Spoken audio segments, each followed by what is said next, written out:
ജീവിതം മിനുക്കിയെടുക്കാനുള്ള കഷ്ടപ്പാടിലാണ് തൃശൂർ കുറ്റിച്ചിറ സ്വദേശി നിതിൻ. ശാരീരിക പരിമിതികളെല്ലാം മറികടന്ന് ജോലി ചെയ്യുകയാണ്. ഒരു സർക്കാർ ജോലി എന്നതായിരുന്നു നിതിൻ്റെ സ്വപ്നം. അതിനുവേണ്ടി പ്രയത്നിക്കുകയും ചെയ്തു. പക്ഷേ നടന്നത് മറിച്ചായിരുന്നു. 103/2019 എന്ന PSC വിജ്ഞാപനം ഇറങ്ങിയപ്പോൾ നിതിൻ പഠിച്ച computer operator and programming assistant എന്ന കോഴ്സിന് അംഗീകാരമുണ്ടായിരുന്നു.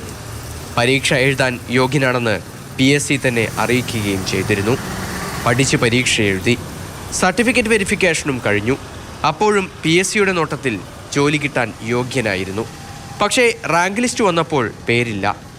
അന്വേഷിച്ചപ്പോഴാണ് കുറച്ച് ദിവസം മുൻപ് PSC ചെയർമാൻ്റെ പുതിയ ഉത്തരവിറങ്ങിയെന്ന് പറയുന്നത്.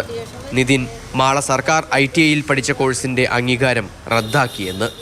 ഷോർട്ട് ലിസ്റ്റ് വരുന്നതിൻ്റെ ഭാഗമായിട്ടൊക്കെയാണ് ആ സമയത്താണ് ചെയർമാൻ്റെ ആ കത്ത് വന്ന് ഈ വർഷം മുതൽ ആ കോഴ്സുകാർ എടുക്കണമെന്ന്. അപ്പോൾ ഒരുപാട് 2-3 പേര് ഞങ്ങൾ പരാതി അയച്ചിരുന്നു. പക്ഷേ അതുകൊണ്ട് കാര്യം ഉണ്ടായിരുന്നില്ല.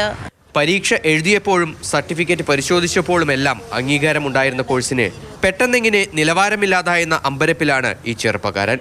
1 വർഷത്തെ കോഴ്സാണ് ഇതിപ്പോൾ അവർ നിലവാരമായിട്ട് പറയുന്നത് വെറും 3 മാസത്തെ കോഴ്സായ KGTയുടെ കോഴ്സാണ് നിലവാരമായിട്ട് ഇപ്പോൾ പറയുന്നത്. ഗവൺമെൻറ്റിൽ പഠിച്ച കോഴ്സായതുകൊണ്ടാണ് ഇപ്പോൾ പ്രൈവറ്റിലും കൂടി എടുത്തായിരുന്നത്. ഇപ്പോൾ ഗവൺമെൻറ്റിനും കൂടി വേണ്ടാതായതുകൂടി പ്രൈവറ്റും ഇത് ഇപ്പോൾ മുഖം തിരിച്ച് നിൽക്കുന്നു.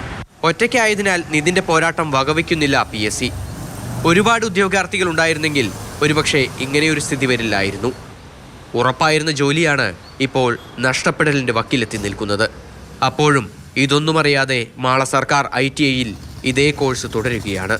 ഒരു സർക്കാർ ITIയിലെ കോഴ്സ് പഠിച്ച ഉദ്യോഗാർത്ഥിക്കാണ് ജോലി ലഭിക്കാൻ ഇങ്ങനെ പ്രയാസം.